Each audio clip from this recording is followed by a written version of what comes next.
វិលត្រឡប់មកនិយាយអំពីមេភូមិខាងលើដែលគេត្រូវបានចាត់ទុកជាមេកន្ទ្រីងប្រចាំតំបន់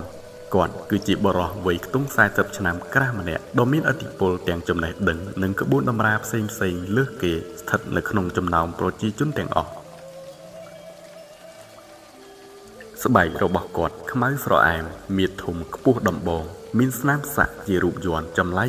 ពេញតែតាមដងខ្លួនតាំងពីជើងដល់ក្បាលតែត្រចៀកច្រមុះសុទ្ធតែស្នាមចោះនិងរុំពាក់ដាំទៅដោយក្រវិលអង្កាំជាច្រើនសម្ដីរបស់គាត់និយាយមួយបែបគួរឲ្យគោរពនិងហ្មត់ចត់ហើយអ្នកភូមិទាំងឡាយតែងតែស្ដាប់បង្គាប់និងចាត់ទុកគាត់ជាជនបង្គោលតែមួយគត់ដែលអាចផ្ដល់ការប្រឹក្សាយោបល់ឬជាតំណាងនៅក្នុងកម្មវិធីផ្សេងហើយក៏ជាជនដែលមានសិទ្ធិអំណាចបំផុតនៅក្នុងការសម្រេចនៅរឿងរ៉ាវផ្សេងដែលកើតមាននៅក្នុងទីលំនៅ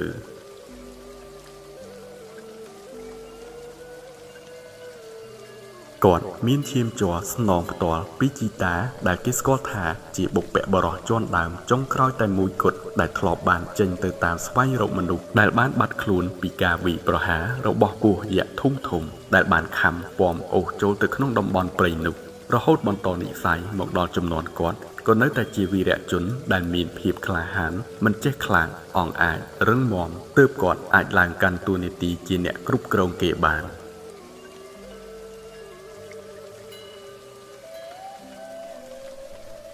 គាត់ក៏ធ្លាប់មានគ្រួសារជាមួយនឹងនារីដ៏ស្រស់ស្អាតម្នាក់ស្អាតបែបខុសប្លែកពីមនុស្សដែលរស់នៅក្នុងតំបន់នោះព្រោះតែនាងគឺជាមនុស្សដែលមានដើមកំណើតចេញពីអ្នកស្រុកខាងក្រៅដែលស្ថិតនៅដ៏សែនឆ្ងាយពីទីតំបន់ព្រៃនោះ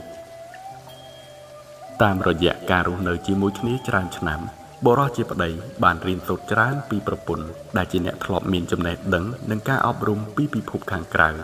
មានគំនិតឆ្លៀសវៃនៅក្នុងការរកទទួលទានក៏ដូចជាមានទេពកោសល្យនៅក្នុងការច្នៃសម្ភារៈប្រើប្រាស់ផ្សេងពីធម្មជាតិការចិញ្ចឹមសត្វ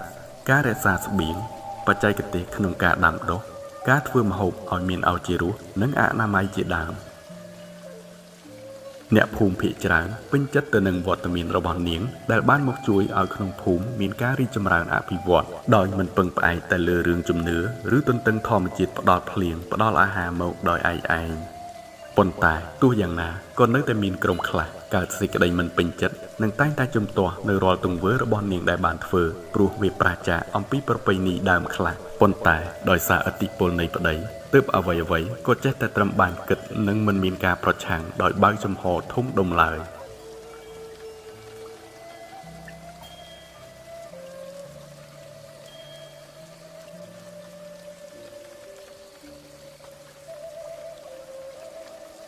ទោះជាយ៉ាងណាក៏ដោយដំណើរជីវិតរបស់ពួកគេទាំងពីរក៏ពិតពុំមានក្តីសុខយូរអង្វែងដូចគេឯងឡើយដោយនាងជាប្រពន្ធក៏បានបាត់បង់ជីវិតទៅយ៉ាងសោកសៅបំផុតក្រោយពេលសម្រាលបានកូនស្រីដំបូងម្នាក់ព្រោះបញ្ហាជំងឺនិងកង្វះថ្នាំព្យាបាលឲ្យមានប្រសិទ្ធភាពត្រឹមត្រូវអារម្មណ៍កណ្ដោចកណ្ដែងដោយការនឹកអាល័យស្ត្រីជាប្រពន្ធក៏ចេះតែបន្តមានជាប់រហូតក្លាយទៅជាទម្លាប់ធ្វើឲ្យគាត់លែងសូវនិយាយស្ដីឬមានចិត្តសប្បាយរីករាយនឹងចេញទៅណាមកណា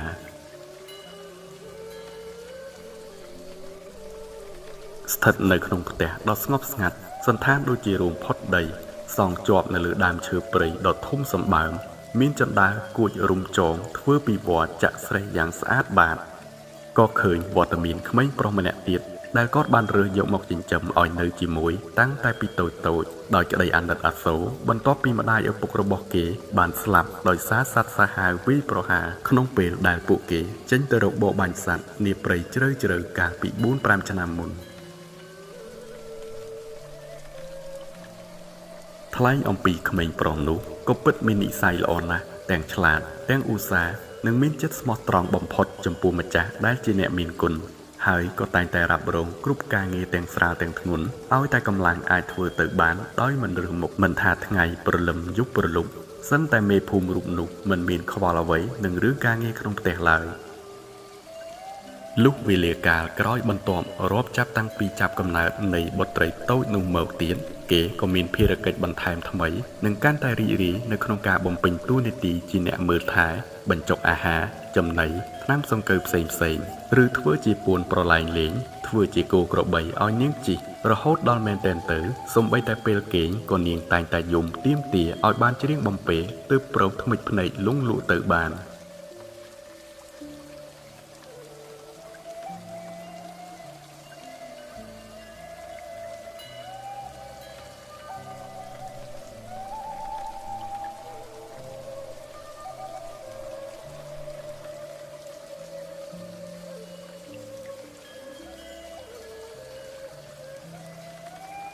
ពីមួយឆ្នាំទៅមួយឆ្នាំនាងកាន់តែចម្រើនវ័យធំទៅសម្រស់មុខមាត់ក៏ស្អាតប្លែកអស់អំពីក្មេងៗនៅក្នុងតំបន់ហើយថ្ងៃណាក៏តែងតែឮសំឡេងនាងយំព្រោះតែការមិនសុខចិត្តខឹងស្រែកដើម្បីឲ្យគេធ្វើតាមបង្គាប់បង្ហាញចេញនៅចរិតឆ្មើងឆ្មៃកាចរឹងរូសកាត់រោគតាមឪពុករបស់នាងមិនខុសស្ទើរតែទាំងស្រុងរហូតសំបីតែបរោះជាបងក៏តែងតែត្រូវនាងធ្វើបាបសឹងតែគ្រប់រូបភាពអស់ទៅហើយដើម្បីតែការសប្បាយរបស់ខ្លួន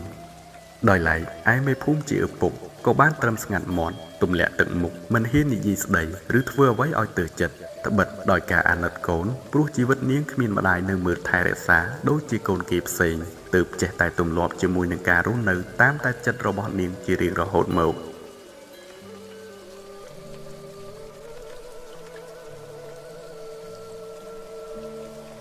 ច្រើនឆ្នាំបន្ទាប់ធម្មជាតិក៏បានចាប់ផ្ដើមវិវត្តមានការប្រែប្រួលបន្តិចម្ដងភ្លៀងលែងសូវស្រោចស្រពមកតាមរដូវទៀងទាត់សត្វព្រៃធ្លាប់បរបាញ់បានក៏កាន់តែខ្សត់នឹងតោងត្រូវចំណាយពេលធ្វើដំណើរទៅកាន់ទីឆ្ងាយទើបអាចប្រមាញ់បានខ្លះចំពោះឯដំណាំដាំដុះទាំងឡាយក៏លែងសូវបានផលល្អព្រោះសត្វល្អិតបំផ្លាញខែខ្លះទឹកក៏ប្រែជាល្អក់ឬប្ដូរពណ៌ដោយគ្មានមូលហេតុងាប់ទាំងត្រីហើមអណ្ដែតស្អុយត្រៀបត្រារហូតមានអ្នកភូមិខ្លះបានសន្មតថាវាគឺជាការដាក់ទោសនៃម្ចាស់ទឹកដីបែបប្រហែលជាមានជនណាបានប្រព្រឹត្តខុសនិងប៉ះពាល់ធ្ងន់ធ្ងរពេលថ្ងៃមេឃឡើងកម្ដៅក្តៅហួតស្វិតរញោមស្លឹករុក្ខជាតិតូចប្រេះបែកក្រហែងទាំងដីលុះដល់យប់ឡើងប្រែជារងាត្រជាក់ស្ពឹកអស់ទាំងជើងដៃរហូតធ្វើឲ្យមនុស្សខ្លះក៏ចាប់ផ្ដើមឈឺជាបន្តបន្ទាប់អស់ពីម្នាក់ទៅកាន់ម្នាក់គ្រួសារខ្លះក៏បានសម្រេចចិត្តចាកចេញទៅស្វែងរកកន្លែងរស់នៅថ្មីជាមួយនឹងក្រុមផ្សេងរហូតបាត់ដំណឹងសូនឈឹងគ្មានឃើញត្រឡប់វិលវិញរហូតយូរទៅផ្ទះខ្លះនៅក្នុងភូមិក៏បានគេបោះបង់ស្ងាត់ស្ងប់សូនឈឹងគួរឲ្យខ្លាច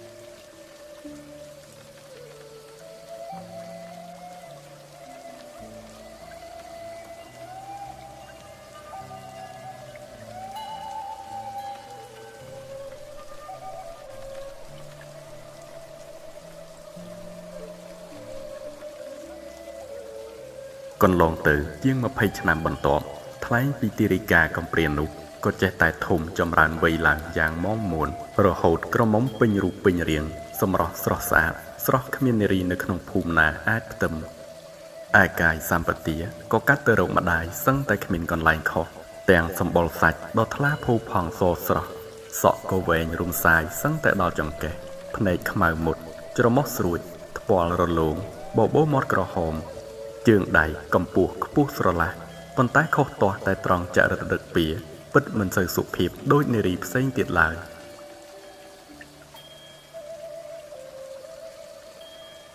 អ្វីបើទោះជានាងមានរូបឆោមស្រស់សោភាប៉ុណ្ណាក៏ដោយក៏ពិតពុំមានឡើយនៅបរិះណាហ៊ានទៅសាសងសម្ដីឬប្រាថ្នាចង់ប៉ែតតីទៅលើរូបនាងអាស្រ័យដោយការកោតខ្លាចនិងការគោរពហើយកាន់តែពិបាកបំផុតនោះគឺចរិតដ៏សែនរឹងរូសមានអ្នកកាចឆ្មើងឆ្មៃគ្មានជនណាអាចនៅក្បែរបានទេរីឯឪពុករបស់នាងក៏តែងតែនឿយហត់សឹងតែរាល់ថ្ងៃនៅក្នុងការបង្រៀនព្រានប្រដៅដើម្បីឲ្យកូនមានភាពទន់ភ្លន់ទាំងការនិយាយស្ដីនិងកិរិយាមារយាទផ្សេងនៅក្នុងការរស់នៅឲ្យសមជានារីប៉ុន្តែផ្ទុយទៅវិញនាងពិតគ្មានបំណងចង់ផ្លាស់ប្ដូរអ្វីបន្តិចសោះឡើយ រហូតពីមួយថ្ងៃទៅមួយថ្ងៃគឺចេះត្រឹមតែចង់ឲ្យឪពុកបានបង្រៀននៅរាល់វិជ្ជាមនុស្សប្រុសគ្រប់សពបែបយ៉ាងមកកាន់ខ្លួនដូចជាក្បួនកាប់ចាក់ដាវលំពេងក្បួនបាញ់ព្រួញស្នាក្បួនដើរព្រៃក្បួនអាគមបាលីដែលប្រើសម្រាប់ការពារខ្លួននោះជាដើម